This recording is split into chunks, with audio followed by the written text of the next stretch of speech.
ပြတ်တယ်ခလေးလေး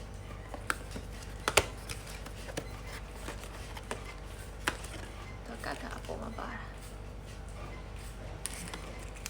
ဒီချိန်လေးလည်းပါတယ်နော်ဟိုတော့အာလူကြောကိုင်းပြီးအေးရပြန်နေရဒီလိုအိမ်နေလာတယ်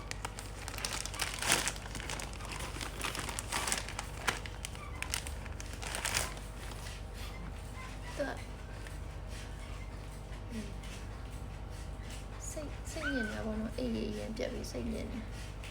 အခုလက်ရှိခံစားချက်တော်တော်တိုက်ဆိုင်နေတီးဆိုအေးပြတ်တယ်ရနောက်တစ်ခုကအိမ်နိုင်ဒီအယုတ်ကလေးမှာဘာလို့ကျလဲဆိုပြီးတော့ကြည့်ရင်တော့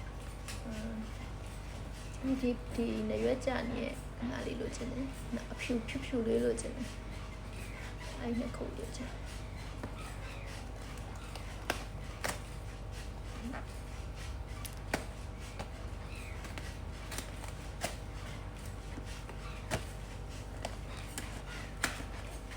ဟို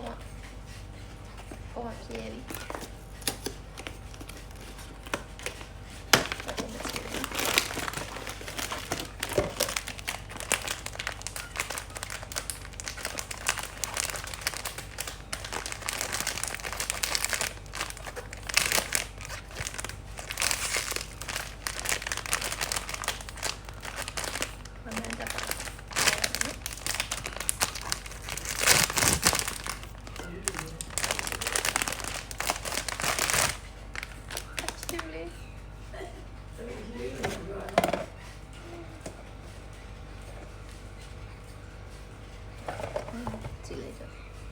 ဒီဟာလေးကိုကျင်းတယ်ပြောလိုက်အဲ့ဒါလေးပြန်ပေါက်ကြည့်